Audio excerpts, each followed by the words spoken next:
If you're a young man now and you grew up in the early 2000s, you know exactly what I'm talking about.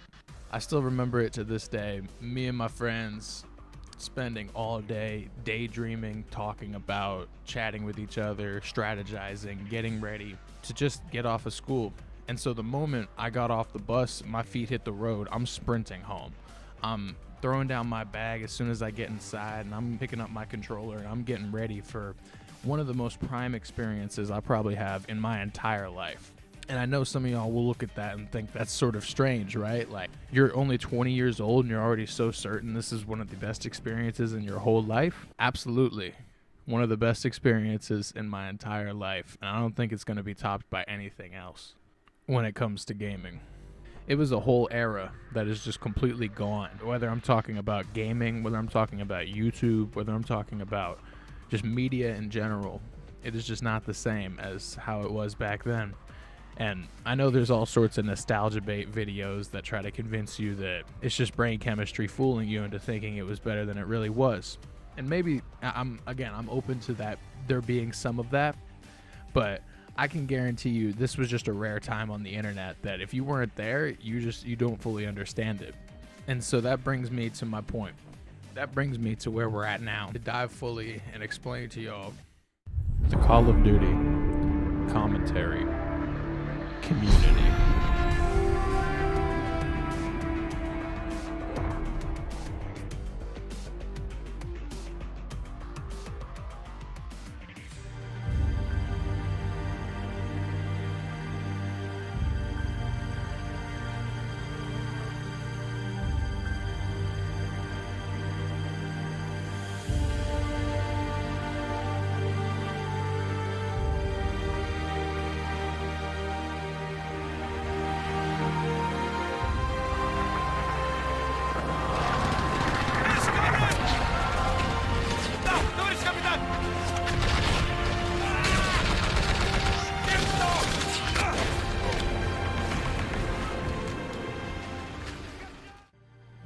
In the distant time of the early 2000s, with the massive explosion of new, innovative computer and console games, there was a significant rage for war simulator games like Medal of Honor, Allegiance, Wolfenstein, and other games just like that.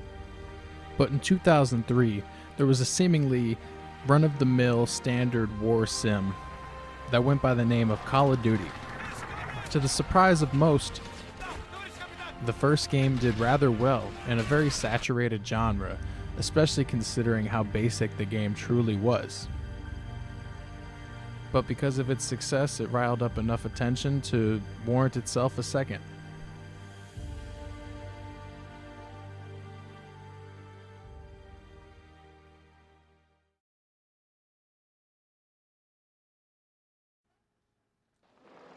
In 1939, the armies of Nazi Germany begin their conquest of Europe. First of all is Poland, then Denmark, Norway, France, Belgium, Luxembourg, and the Netherlands. Now the year is 1941. With an army over 7 million strong, the Nazi war machine turns to the east and begins the invasion of the Soviet Union. Using blitzkrieg tactics, they advance quickly, smashing relentlessly through the Soviet defenses and arrive at the capital city of Moscow in under 4 months. Desperately short of reinforcements, the Soviet defense of Moscow now falls to thousands of raw recruits who must hold out against the well-trained German forces in the freezing cold of the Russian winter. Complete with a campaign triple the length and story, health regen, new game modes, and a much more fleshed out multiplayer experience. They truly were separating themselves from the other competitors and creating a unique brand for themselves that many die-hard fans still claim this to this day is the best example of a Call of Duty game to exist. And now let's fast forward to a time that creators and fans of Call of Duty couldn't even imagine how much an impact and how big of a time period this would be for the whole genre.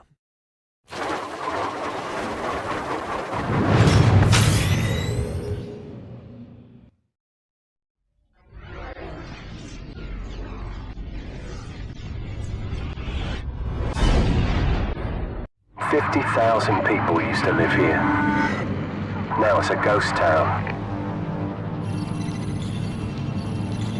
Our so-called leaders prostituted us to the West, destroyed our culture, our economies, our honor. It being 2007 at this time, everyone was sort of coming around the internet and connecting to the web, so Call of Duty decided this would be a perfect way to capitalize with the new Xbox Live and PlayStation Plus coming into the space. And with this came all sorts of people wanting to connect and share all across the world. And this is when YouTube comes into play. A new website with little identity or traction, most of the time dedicated to zoo tours and high-pitched screaming children. People such as XCal, Hutch, Blame Truth, Cnanners, Only Use Me Blade, Woody's Gamer Tag, FPS Kyle, Mercadurka, and countless others who, without realizing at the time, pioneer a new genre of media, the commentary community. Started by posting not commentaries, but first just game clips. Games where they would perform very well or just funny clips. Holy crap, Mother of Joseph, Jesus jumping, jackling. Hey guys, it's Syndicate here and welcome to... Worth posting on YouTube. There wasn't much motivation or thought behind this at the time, considering YouTube wasn't like it was today. There was no monetization, there was no way of making a career out of this. This was just a bunch of random people doing this in their free time for the fun of it. You could tell through their videos the authenticity and the low quality production that they had. But soon after they started using this platform to post their gameplay, many also started commentating over it, telling personal stories about their life, tips and tricks about the game, or just complaining directly to the developers of Call of Duty. Hit detection is awful. You'll see shots going through people if you're not host pretty much every game. And there's animation glitches, like if they're climbing ledges and you shoot them, it'll just go right through them. And this is especially problematic with the shotguns. This was another massive move in the Call of Duty community, as the game was tremendously successful at launch. But as you will notice with a lot of these titles, it felt sort of rushed and full of balance issues and glitches that, though can be funny and create a lot of memorable clips for people that watch nowadays, and we understand this in hindsight, at the time there were many hardcore players that would end up being incredibly frustrated and heated at the game. Which, interestingly enough, all of this did nothing except help the community grow tremendously. But we're going to do that one more time. I'm pretty sure this spot wasn't that serious. Like, there's not a lot of places you can go just because the map barrier cuts it off. But it's just something I do remember, like a little quick spot. Maybe we jump on here? I don't know. I really don't think we can get anywhere from here. Jump up. Wait, hold on. Let me figure this out. Let me see if I can do this real quick. Oh, we fell off. Hold on. We're on to something. Okay, perfect. I don't know if you could jump on top of there, but... Now, in my opinion, as far as the multiplayer experience, this next game, I feel like, is probably where they peak. This basically is like if they took COD 4 and put it on trend. This is like if Activision came to the developers and said, look, you have 2 weeks to release this, no matter how broken and crazy it still is. I don't care. This is going to make us buttloads of money. Buttloads of cash. And this game truly is a beauty, while basically just being an improved version of COD 4, debatably improved, granted. This probably had a rare response from the community compared to the other games, just because this was probably the first that was incredibly heavily criticized during launch for just how broken it was in direct response to how much hype there was built up around this. Gotta understand, COD 4 was one of the highest praised games at that time. And so just like the effect that COD 4 had, the community got at work expressing their opinion about how this game released and their opinion on the state of it. What's up, ladies and gents? Excalizors here, bringing you some surprise Modern Warfare 2. Oh boy. But pretty much what the noob tube setup is, an assault rifle of your choice with the grenade launcher. Then your perks should be one-man army, as you keep refreshing your class over and over again to get more noob tube, claymores, I don't know, ammo, stuns. It's pretty nice. The first night I played it, I was really enjoying myself. The first half of the second day, it was one of the most frustrating experiences I have ever had playing Call of Duty, and my brother can attest to that because... Kill me now! Oh, you're so fucking bad, man. Just fucking cancel it, dude. You were that...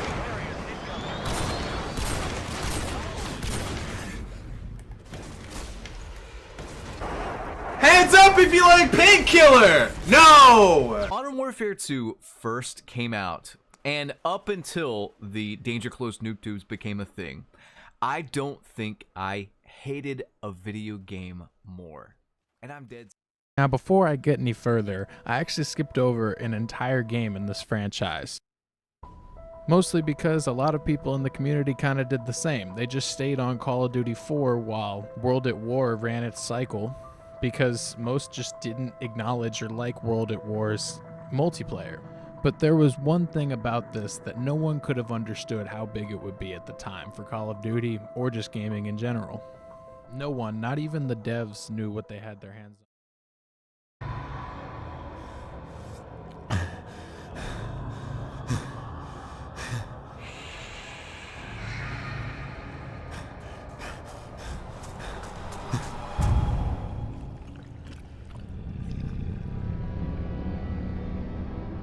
Originally just making this as a side mission you unlock after completing the whole story in the campaign. People went crazy for it, enough so that the next time they were developing a title, Black Ops, they made it a whole side of the game. Personally, this is where my heart lies in Call of Duty. I have played countless hours of this, and it truly is an addiction. Those were the days. Aside from the success of Zombies, it still somehow was dwarfed in comparison to the next game we're going to talk about.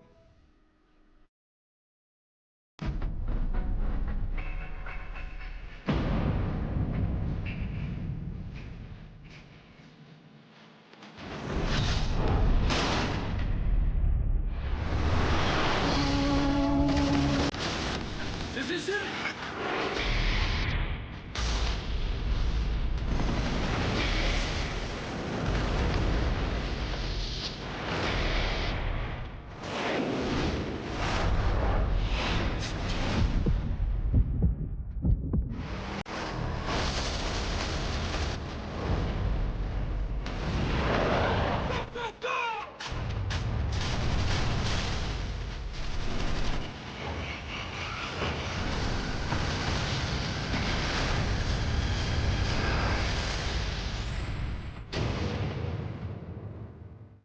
Definitely the biggest deal in the Call of Duty community there's ever. Oh my goodness, I got so many memories attached to this one.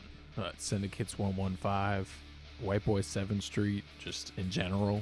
This is like his game right here. And this is actually the top grossing one of all time. It's strange, it doesn't feel like it. And that's not to take away from this game. Honestly, I probably like this one more than the average. Like I said, Zombies is such a big part of Call of Duty for me.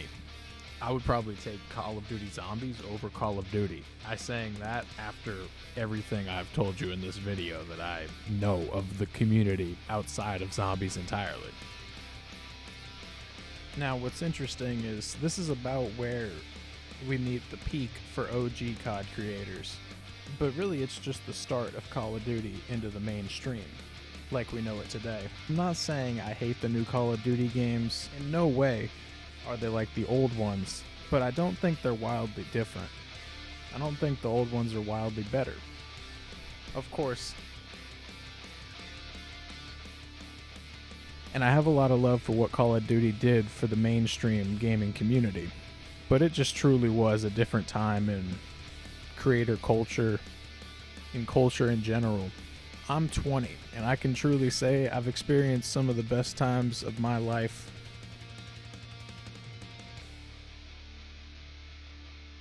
It's wrapped up in this community, the Call of Duty community. From dual commentaries to knife-only channels to massive 1v1s to race to prestige to let's plays to zombie modes to MCNs to scams to dolphin diving, to pleasuring yourself on live stream. The love I have for this community, I tell you. But in the modern day, in the modern climate of YouTube, there really isn't much room for this classic genre. There's really not a whole bunch of respect for it, if I'm being honest. Most probably don't even remember it existed. It kind of, the prime of Call of Duty kind of got taken out by Battle Royale, you know? Fortnites and PUBG and stuff like that. In 2023, the Call of Duty experience is just simply not what it used to be, and it never will.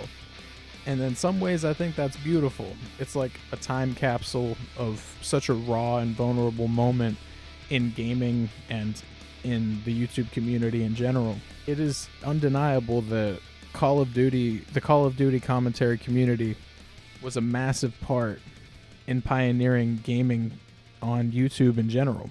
Before Call of Duty, most gaming videos just would get copyright striked and taken down. YouTube originally was not about letting people use their game footage and upload it to show others. So hopefully I haven't just been rambling about how I'm a boomer of YouTube, and I hope I could have informed y'all on where a lot of your favorite creators came from and who their favorite creator probably is. But yeah, if you got this far in the video, thank you for listening. If you enjoyed this, I'm going to post more content just like this, so hit the subscribe button if you want to see. Hit the share if you know somebody that used to play the old Call of Duty and would like to reminisce. Let me know if you want a part 2 of maybe I could go through like the rise of like FaZe Optic, the professional league, and then Warzone, Fortnite maybe. Let me know. And have a good day.